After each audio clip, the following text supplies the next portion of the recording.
Welcome everyone. I'm happy to welcome you all to this second AperoVOLT. As by then, we'll first have a short introduction of Volt by our co-lead of Volt Switzerland, Danilo, and after that, a presentation by our speaker tonight, Roberto Bonino, will follow on the topic of B-corporations and business for good. After which we'd be happy to start up a small discussion and hear what you'll have to say or what you think about the topic that was presented. Yeah, I'd like to give the word to Danilo then, please.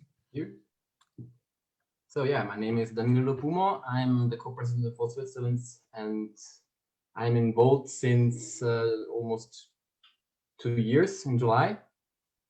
And let's start with telling you a little bit about Volt. So welcome also from my side.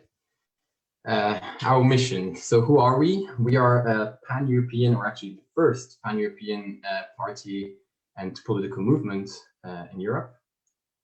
And why do we actually exist? Because we think that only a Europe that acts together can solve our shared challenges, like climate change, like data protection of big corporations, etc., which is also kind of the topic today, and also challenges like the refugee crisis and other crises that we've seen so far. How do we want to do that? We want to empower the people to change the politics and to unlock Europe's potential together. So what does that mean? An example is that we look for best practices all over Europe and try to find the best practices to implement locally. For example, in Frankfurt, where they had the elections last week, one of their slogans was that in Zurich we have fast trains and in general public transport, and that they want to apply this best practice by looking at how Zurich does that, what is the idea behind it, why does it work so well, and to apply it as good as possible to Frankfurt and other cities. So this is a good example of our best practice approach.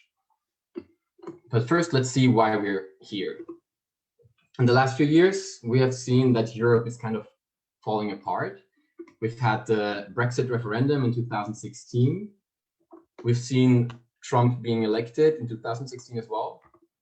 And then we've seen the rise of a lot of populist parties. In France, we've had the Front National, in Italy, the Lega, in Germany, the AfD. And of course, many wars in the world, especially the devastating war in Syria, which was also a cause of flight for millions of people, which again, by fleeing towards Europe, again, rose, the nationalist sentiments rose and the populists nurtured these even more. So that's where Volt started, where we started thinking this is not an option anymore. We want to change the way how politics is done. And especially we want to change how politics is done on the European level by being a pan-European movement with one manifesto that has the same ideas all over Europe and is in every country. So we are pan-European. This means we have over 40,000 citizens, not citizens, but members and supporters. And we are active in 30 countries, even in Switzerland. And we're progressive, which also means that we are LGBTQ friendly, and we want to enforce these rights for the LGBTQ community. But we also look at gender equality and many other topics. And then we're also pragmatic, which means that we don't engage in ideological fights, but we rather try to find outcome-oriented solutions by looking at the problems, looking at the facts, and finding the best practices to implement. That's our approach.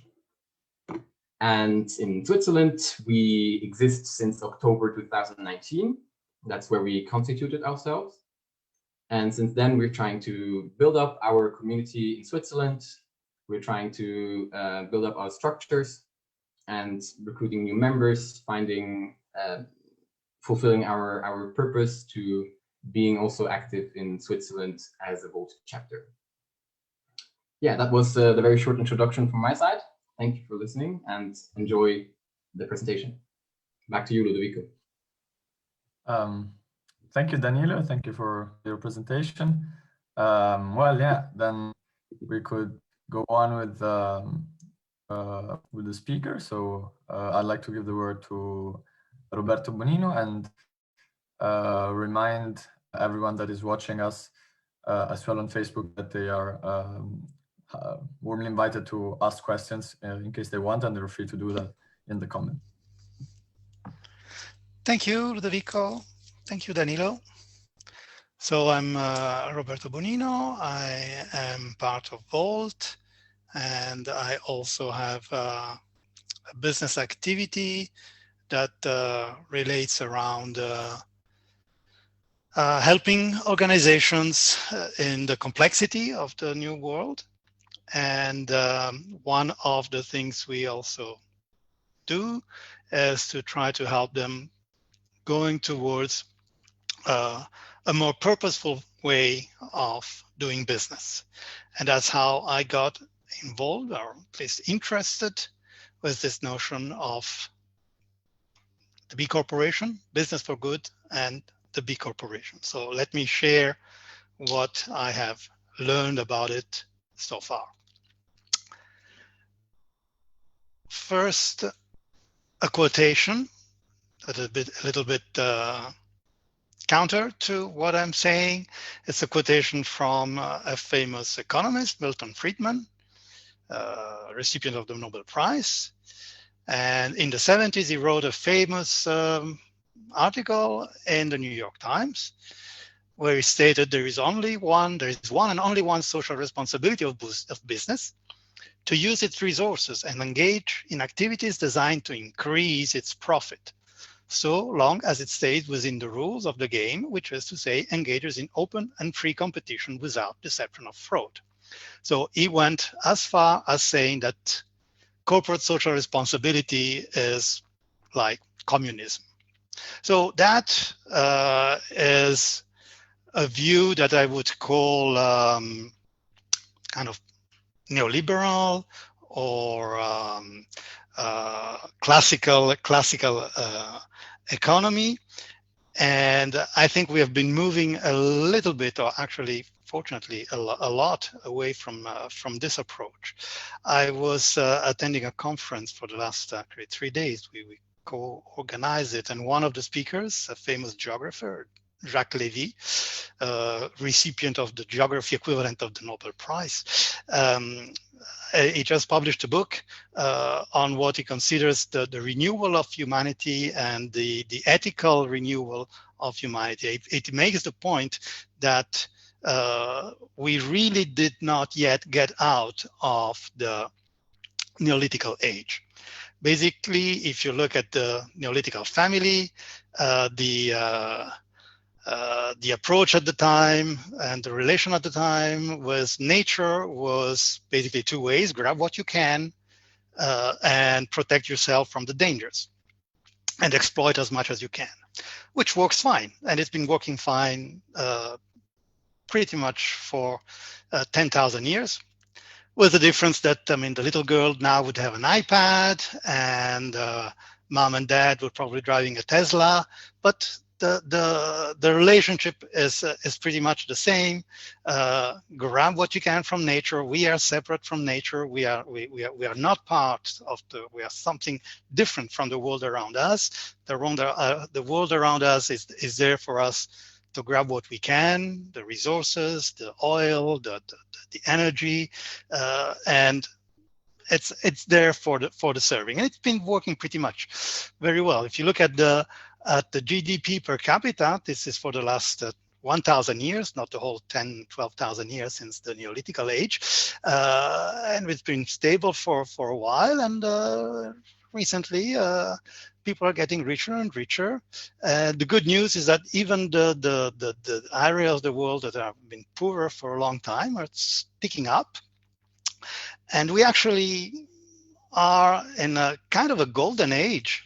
If you look at most of the parameters, health, in terms of lifetime, in terms of security, even it doesn't look like it when we look at the newspapers or at the TV and we hear about wars and terrorists. But actually, it's never been as good as now. And this Neolithical approach of developing tools to profit from the world has been working pretty well. Still a lot of room to go. There's one problem, which is this one, which is when you look at the CO2, it has pretty much the same behavior. And it's basically a sign that if you keep basically taking resources from a limited amount of resources, it cannot go forever. Example of that on a small scale is Easter Island, Rapa Nui. A few hundred years ago, the land was luscious. It was full of trees, a very rich land in terms of vegetation, but the exploitation left the island barren. And since it's a small island, they very rapidly managed to deplete the resources of the island. And our fear is that we are building an Easter planet. We are depleting the resources of the planet, and we need a way out. And our friend Jacques Lévy came up with 3 approaches towards what are we going to do about that. So the Neolithical man, your average Neolithical man, has a very simple answer to that. Fake news, we don't care. If there's a problem, we're going to find another gadget that are going to fix the problem over the next 10 years. And then there's the people who would like to, have a more realistic approach to the situation, that trust science, trust all the research that has been telling us that we cannot go on like that for another 20 or 30 or 40 years more. We have to do something about it. And there's basically 2 approaches there. There's what he called the neo-naturalists that would like, in a sense, to go back. Your Greta Thunberg, your Extinction Rebellions, that to have a strong refusal, in a sense, of the classical development approach, and want some radical change. And I think it's very important that we have those guys, mostly very young and very convinced about their ideas, because we need to shake the Neolithical man. And what they think about the Neolithical man, I think, is very well exemplified by this picture. But another approach, which I'm closer to, is this idea of, in a sense, sustainable development. We can create an environment of wealth if we take into account the fact that we are part of a system, and we can build abundance provided we consider all the aspects of the system.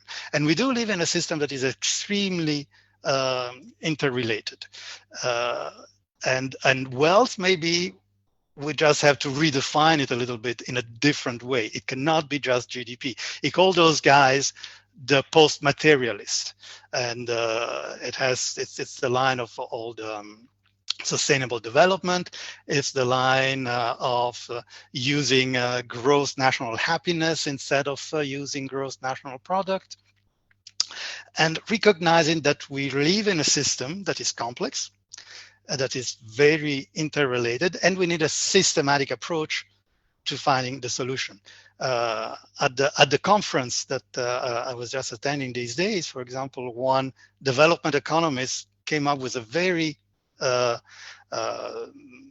shocking analysis, putting together the impact of the lockdown and death in Africa. Basically, lockdown in the OECD countries reduced the GDP of OECD countries by about 9%.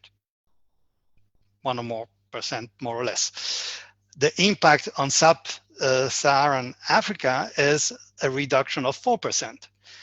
But the problem there is that there is a direct correlation between mortality and GDP in Sub-Saharan Africa.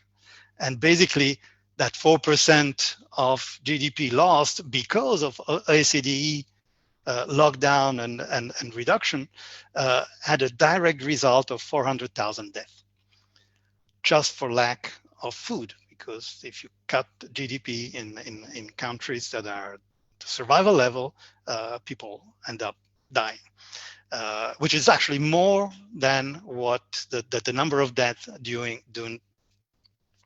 to the COVID itself. So very interconnected world, very interrelated. We need a system approach, and that's where we have this three gentlemen. J. Cohen Gilbert, Bart Houlihan, Andrew Cassoy. As you can see, they're not hippies. They're actually millionaires. At the beginning of 2006, they had just sold and won a company that used to make sports shoes.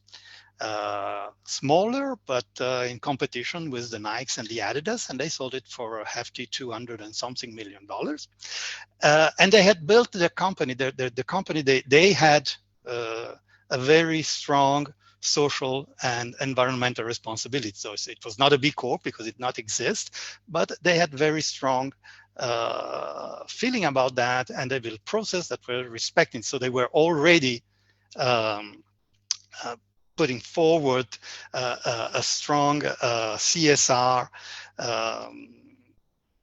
strategy in their own organization. And what they realized is after it was sold, basically the new owners couldn't care less and just started taking it back from their principles.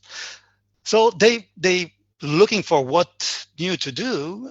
Instead of building a new company, they decided to build a community. They decided to define a concept of certification, a concept of benchmarking, which are called the B-corporation, that helps the creation and the evolution of new kinds of business that balance purpose and profit with a number of aspects.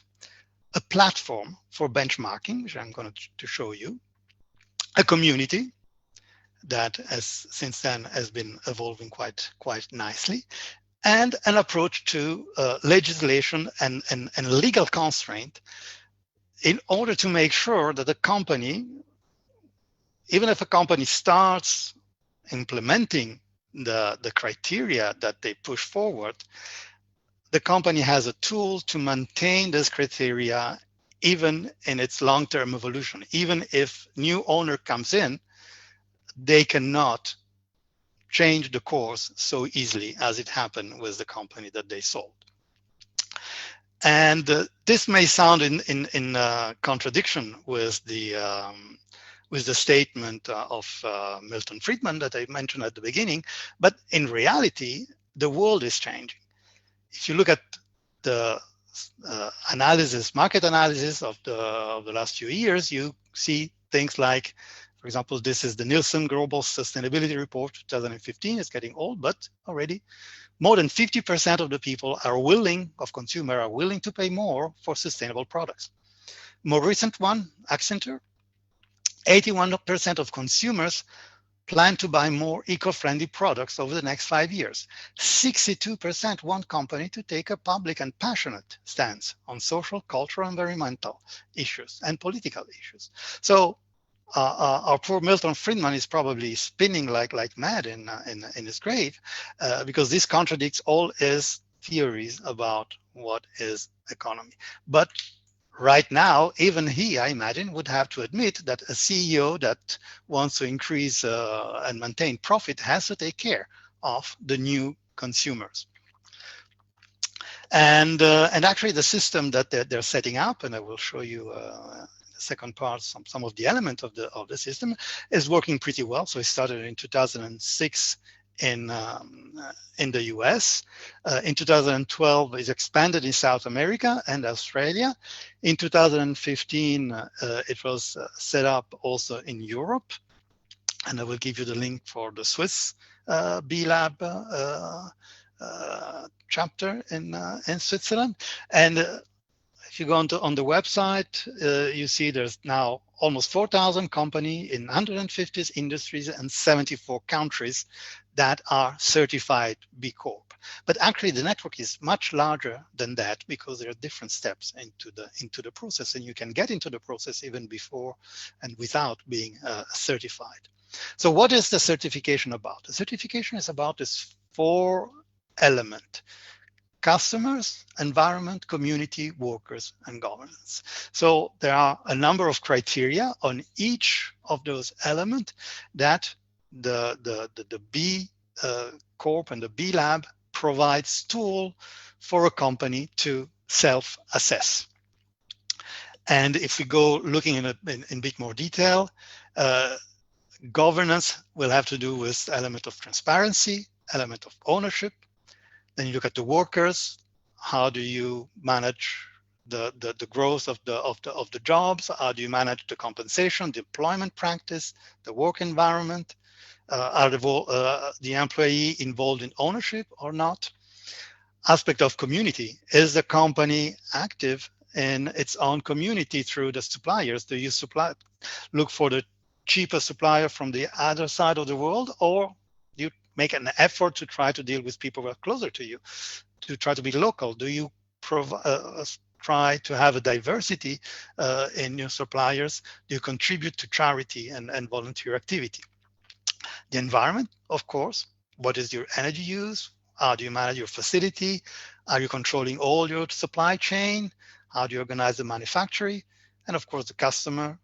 What is the direct impact of products and services? Do you only serve customers in terms of the products, or do you also try to involve them in this approach of business for good? What is the impact of the supply chain?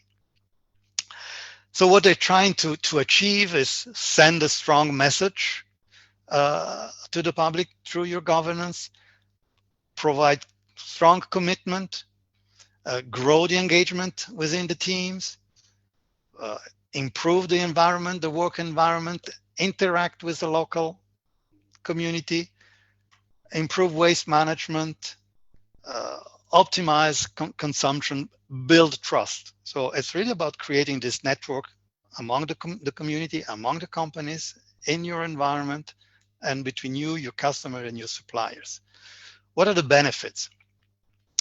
Well, as we have seen, customers expect companies to be committed. More and more customers at least do that. So you earn trust.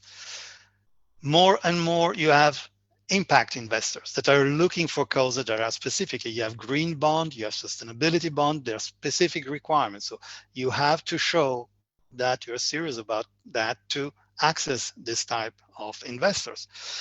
We've seen customers are willing to pay more. So there's an interest there. There are synergies, communicating with the other B Corps.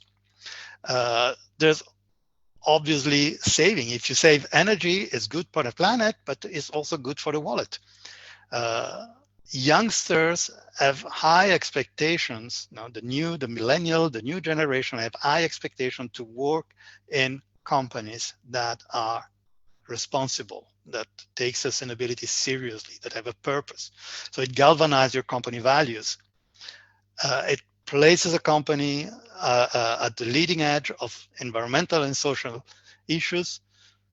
It makes people happier and better employees, and it improves the community. So living in a healthier community is also profitable for yourself. So it's good for a company to be open and contribute to the community. So the whole thing starts from what I'm going to show you in a minute, which is an assessment, where you have a tool to assess yourself. And if you achieve a certain level, which is actually 80 points, I'll show you how you calculate the points. If you reach 80 points, then you can apply for certification. So already doing the assessment brings you a lot of brings a company a lot of value, because it opened up a complete new discussion on a number of topics that can be extremely interesting. And then if the company wants, they can go towards the certification. And then you have to demonstrate what you say. In order to become a B Corp, you also have to change element in your bylaws, which I'm going to show you what it means. And then you have to pay an annual fee. But depending on the size of the company, it can be very small. For small companies, it starts at 500 per year. So it's extremely affordable. One important aspect is this, changing the bylaws. So you have to include this notion that the company commits to have a positive impact on society, the environment, through its business operation. And you have to amend the duties of the directors. The directors are required to create a positive material impact on society, and they are required to take in consideration the impact of their action on all the stakeholders, including the employees, the customers, the regions, the local communities, the environment.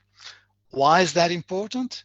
It is important because corporate law is still of the idea of Milton Friedman, and a director that takes too seriously corporate social responsibility, it would be a strange decision now, but in theory, it could even be sued by shareholders who are not happy. This protects the director who wants to take corporate social responsibility seriously and to the other level. So in Switzerland, I go to the Swiss website, and if you go to bcorporation.net, you can check the B Corps of all the countries in the world. You see, for example, in Switzerland, you have about 20-ish something companies. You may know some of them. There are some very small ones. There are some large ones. Danone is one of the biggest B Corps in the world. I don't know if that's the reason the CEO has been fired last couple of weeks, but it will be interesting to see if the owners, the new owners of Danone will maintain, and to what level they will maintain the commitment that Faber has been pushing the company in terms of corporate social responsibility. He made Danone the biggest B Corp in the world, and the plan was to certify all the aspects of the business. We'll see how that will go. You have companies in all areas. You have also some big shots in the Swiss environment. You have Lombardier or Raiffeisen. You have of course things like Impact Hub, but you would expect that. You have Magic Tomato, which is a cooperative in Geneva that does biofarming.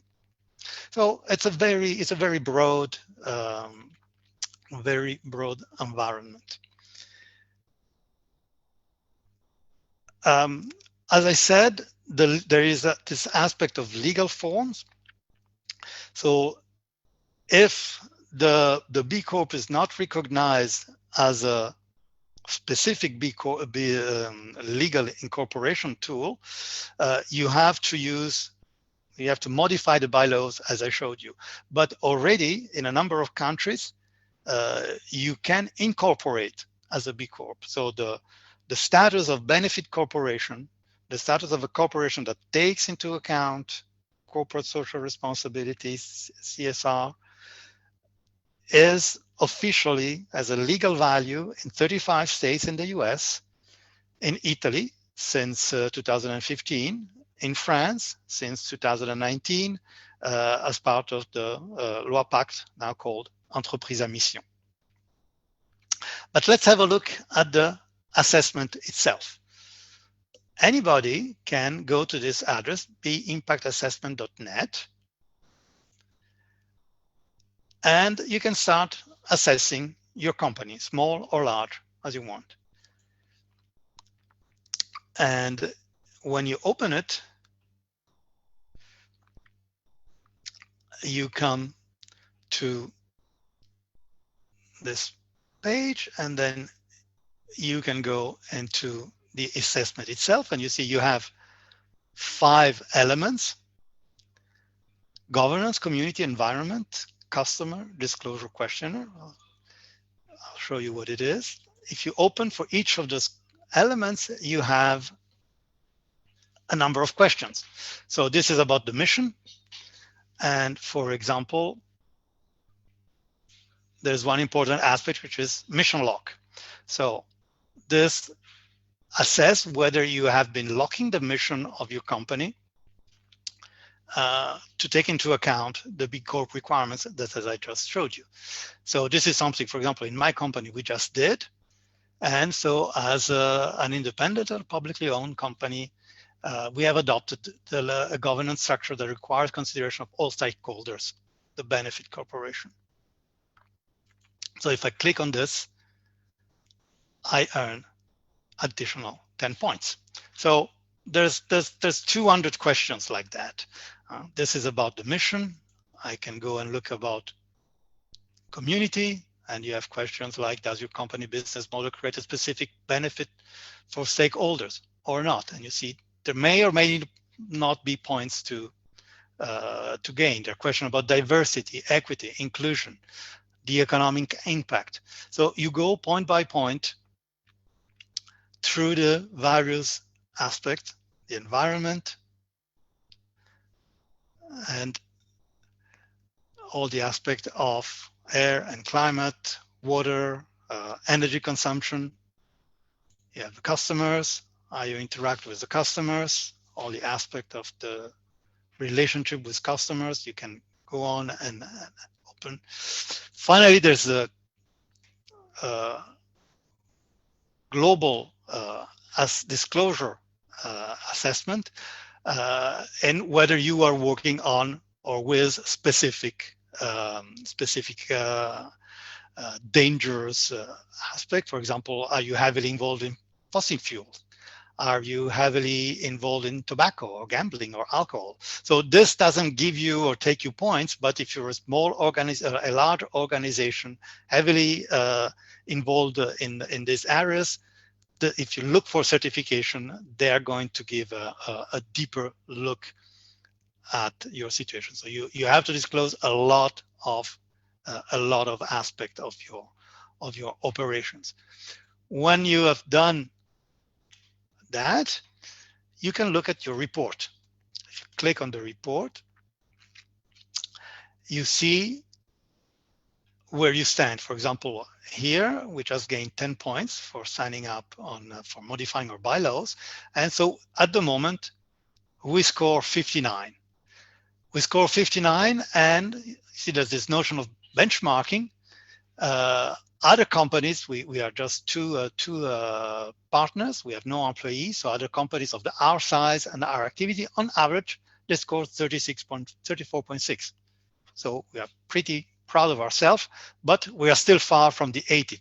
Below 80, we cannot apply for certification.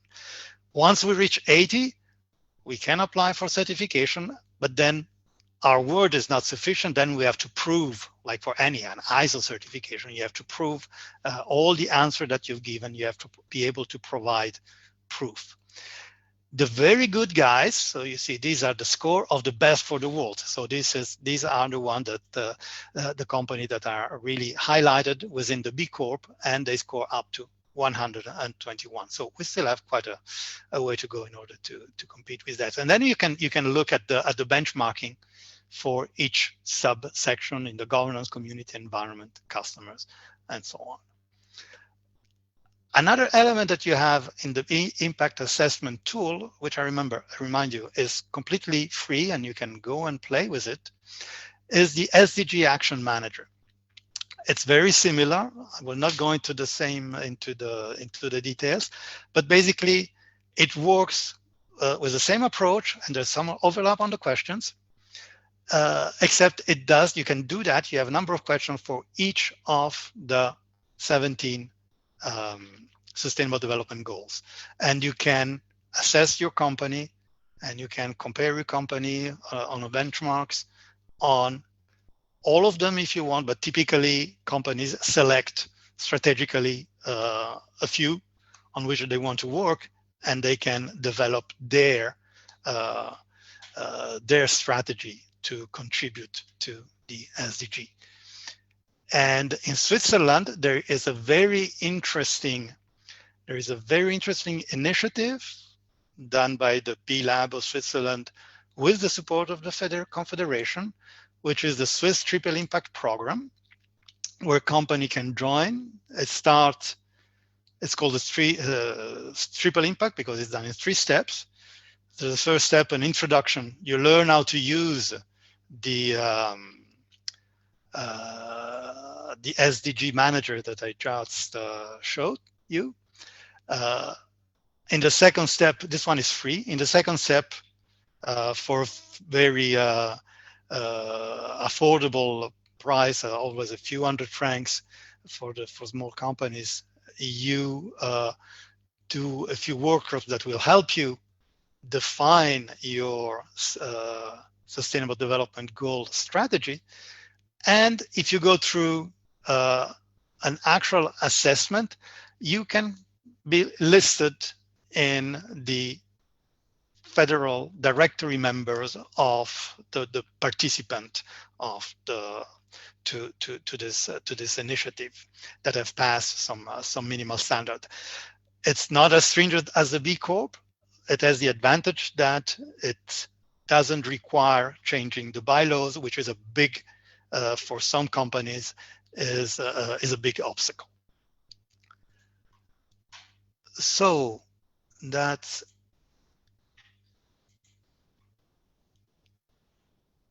almost everything I wanted to say.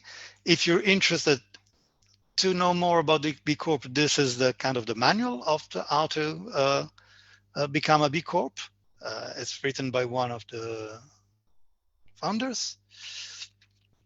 And I would like to complete, of course, I expect your questions, but since we do things in a different way at Volt, I have a question for you. And I would like to engage you with 3 and have your opinion on these 3 questions. Do you think that business should engage with sustainability? Where do you place yourself in the various options that we have been mentioning? Do you think that government should encourage and support business that are engaged in sustainability, like kind of positive discrimination? Would it make sense to for a government to have a requirement of achieving certain level of social responsibility and their social and environmental responsibility in order to, for example, participate to public procurement? Should the European Union, we are pan-European organization, and do you think that the European Union should favor a common framework for benefit corporations or not? Thank you, and I'm open for questions.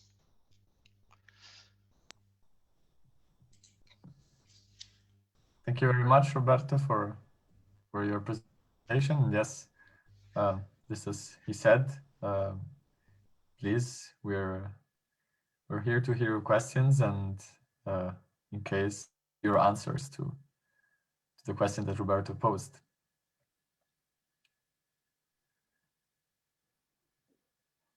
Hi, Roberto. Ivan here. I think it's very, very interesting that we have a certification, because, you know, all the listed companies, they publish a corporate social responsibility report, and you know, they are always very good, no? And Yes.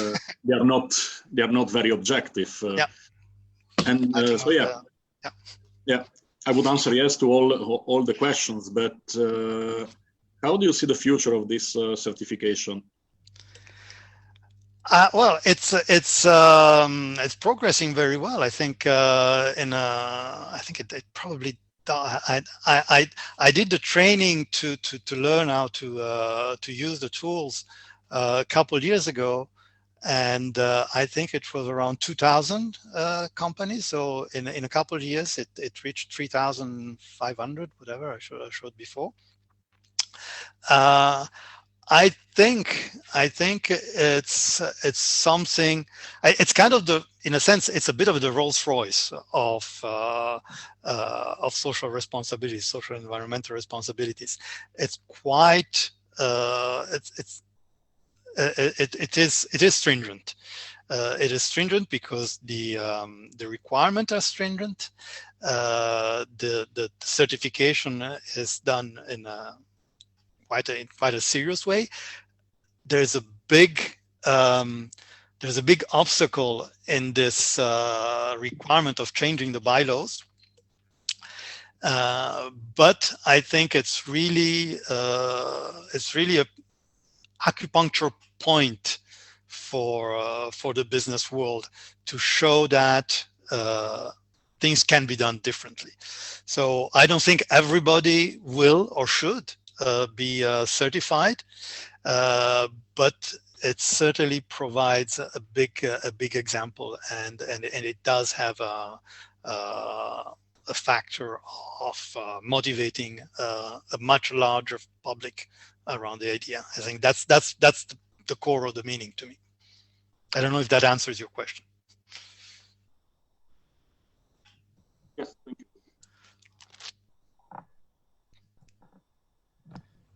Great, then I see Gianmarco with a hand up. Would you like to ask something? Yes, thanks. Really, thanks, Roberto, for this interesting presentation. Like I was right now looking to some of the corporate which are in the list, and I mean, I think that one of the interesting things is that on a certain point of view, technically Friedman was not wrong. It was just that he was just having a sort of materialistic approach. So only considering what is the only the material part. So practically, you just want a product, and so you need the raw material. But instead, now it's technically we are having the same approach. The only issue is that on the balance, we put also the quality of the environment in which we live, and so we don't want that those products and those raw materials also generate a lot of pollution around the world, because this will affect us. And so yes, I mean, for a certain point of view, it was right, but also wrong. So, and I think it's very, very, very interesting. And just for the question that you gave us, I think that probably the most tricky part could be because this thing should be done by the states, national states, or by European Union. And the issue that I think still it would be difficult to evaluate properly the impact of any activity.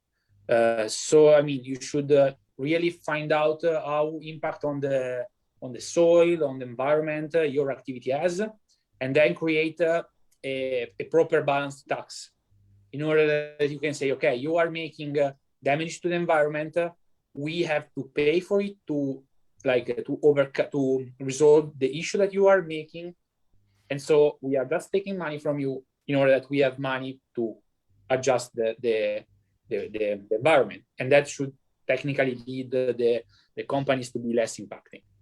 So I really hope this will happen. So thanks again for the presentation. Thank you. I see there are some questions. Well, we are such a small group. Maybe I see a question. There's a question from Suzanne. Suzanne, would you like to unmute and ask your questions and share it with the?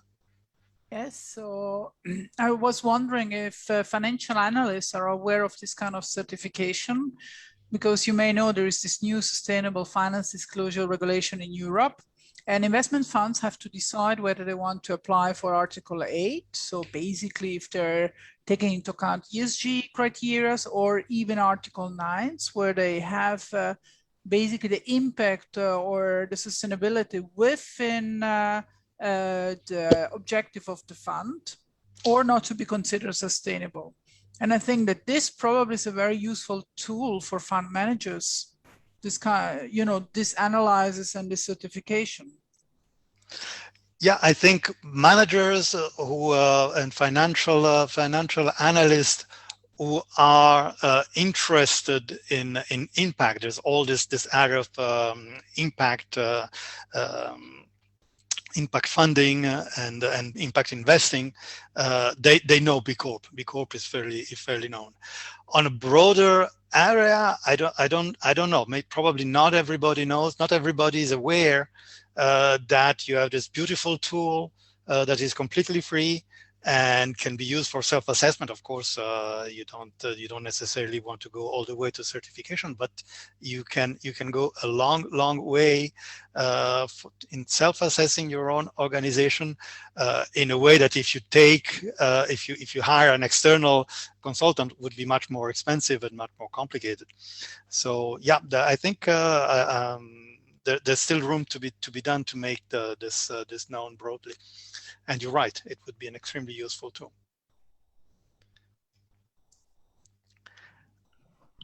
Great, and I see there is another question on the chat and also another question on Facebook. Maybe we can go off with Johnny's question. Yeah, Janine, would you like to unmute and ask your question directly?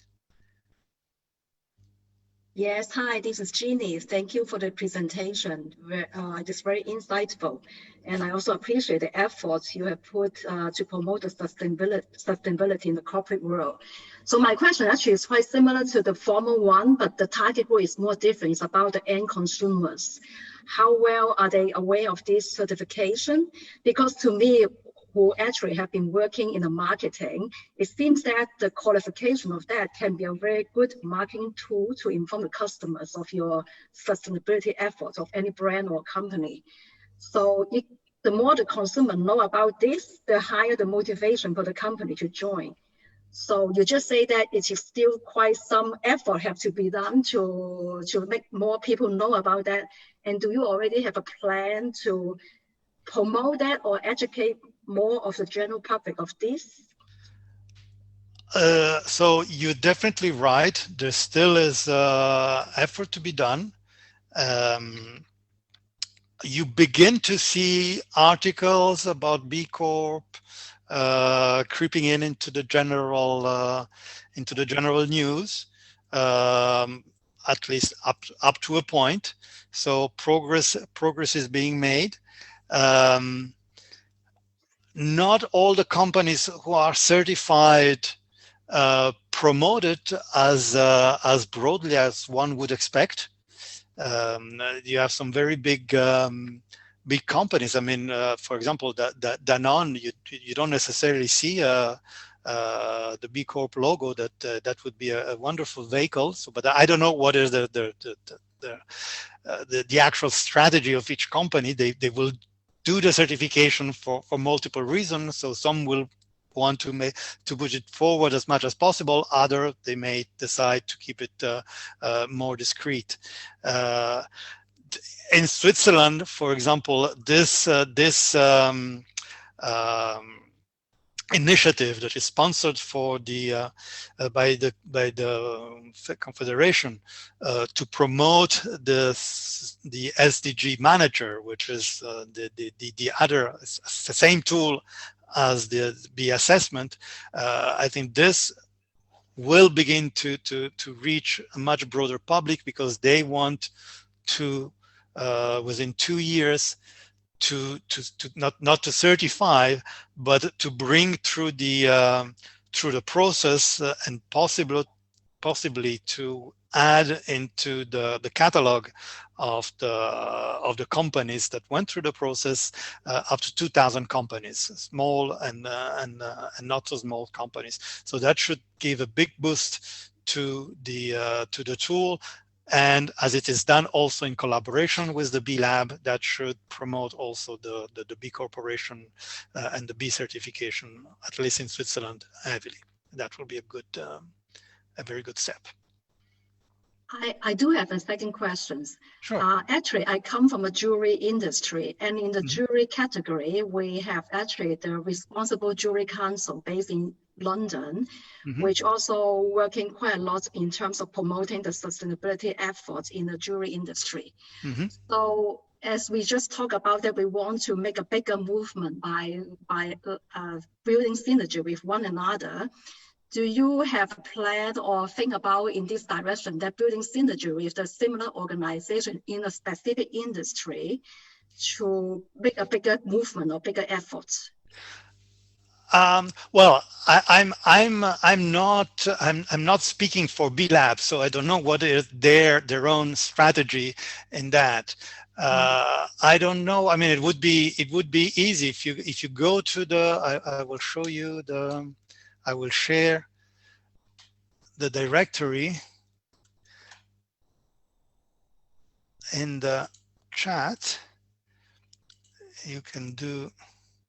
It's set for Switzerland, but then you can look around for companies in any field and see if you find company in jewelry, in luxury. I know that, for example, fashion in general is that there's a lot of discussion for sustainable fashion and trying to step out of fast fashion, which is surprisingly one of the top polluters in the world. It's amazing the impact of fast fashion on the and yes, so that's what.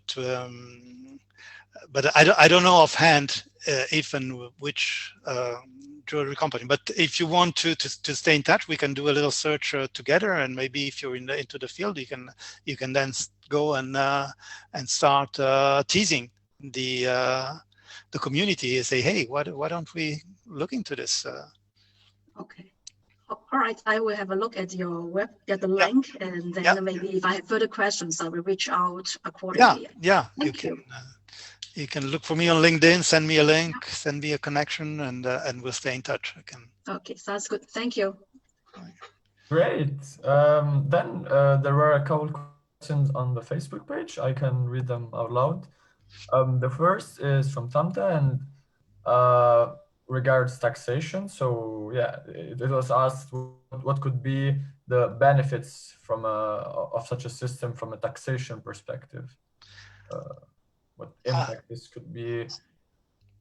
I think at the moment there's no particular benefit. I don't think there's any tax break for specific tax break for being a B Corp or for being more conscious about the environment, except maybe specific program that different government may do to promote investment in this or that area.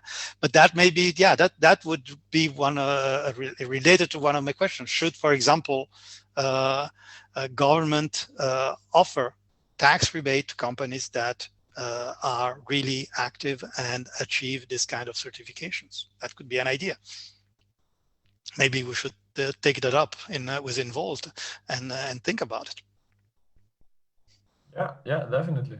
Then maybe I see the hand up of Marco Lazzarino. If you'd like to pose your question, please. Thank you. Thank you, Roberto, for the very interesting presentation. And I think you have touched upon my question a bit already now, because my question is Volt planning to present or presenting any use legislation based on the B Corp principles? Not that I know at the moment. We have a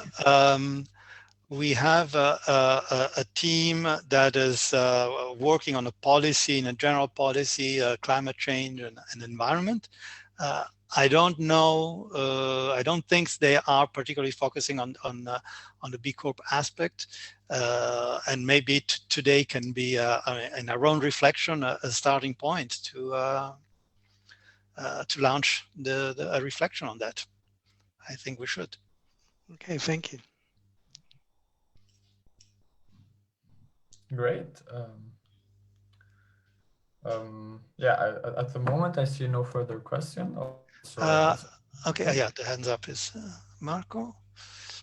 Well, in which case I may ask you a question, I hope. Please. That I mean, it's related to the question that you posed, but related to the idea of having a EU system, a EU-wide system of this evaluation and benchmark. But to what extent do you think this could be a system that, in a short or reasonable time, so to say, could be applied also across the world in countries that, for example, in developing countries that often are also have lower standards for example, CO2 emissions or other possible evaluation systems of the B Corp system? Yeah. I think in countries that are less developed, the challenge is bigger. One of the challenges of the certification is documentary. So you need to, like any certification, if you have to do an ISO certification, you have to have processes well defined. You have to be able to document, to provide proof.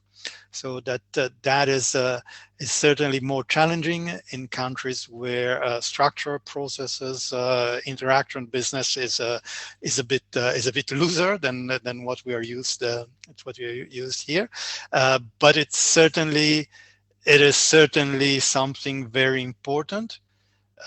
Because as if you remember the chart that I showed of GDP, we have Switzerland at GDP per capita all over the top, but we have the newcomers, and that's billions of people. And if we don't have a system for everybody to promote development, because everybody is entitled to a decent life. So we want to promote development, but in a sustainable way. And how to adapt this type of certification to developing countries is I think is an interesting question, but I don't have the answers offhand. But it's certainly something that needs to be explored. Yes, that's very true. I mean, yeah, it's often a concern, right? Whether this kind of regulations being pushed from Western countries or European countries, are have the risk to be an obstacle to development in poor countries. So I think that's also, I think that might be needed to be taken into consideration. Yeah, I think at the system level, what is really important is to redefine development. Yeah. If we expect 10 billion people in the world to consider development having 2 cars, 5 telephones, and travel 80,000 miles per year on jets, it's not going to work. So we have to move from measuring development in GDP to measuring development in global national happiness, gross national happiness, and take into account all the aspects of development and well-being is. And it is related, of course, to wealth. It is clear that when you see that in Africa, in Sub-Saharan Africa, a 1% decrease in GDP reflects immediately in mortality and in infant mortality. Okay, that's a reality. That's something that needs to be solved. But in the long range, we have to look at well-being and not just at GDP. And that's probably the most important thing at the global level. Yeah, definitely. Thank you very much.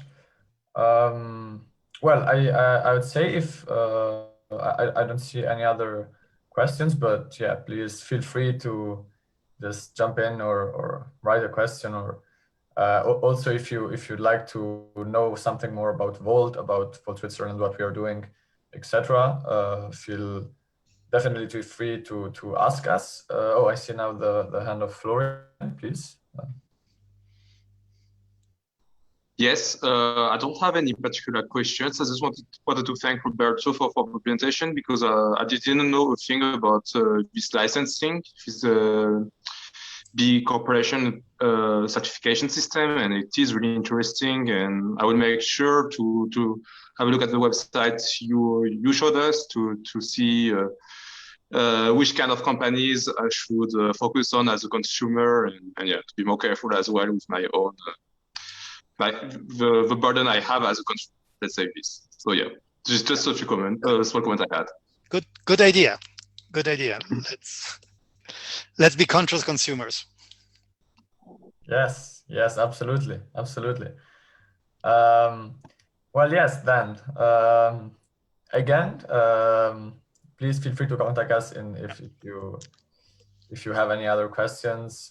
Yeah. Also after this event, if you're interested, we're having an AperoVOLT every 2 weeks at the same time. You can find more information on our social media channels, and the next one is concerning a topic that is actually very close to VOLT and the challenges that our movement is facing, because it's strongly related to the idea of federal Europe and of the idea of intergovernmentalism. So yes, if there is no further question, I could call this yeah, the closing, and I'd say you're free to go. It was a pleasure to have you all, and yeah, I guess a few of us will stay a bit more here in case you have further questions. But I could consider the event officially ending. Thank you very much. Thank you, everyone.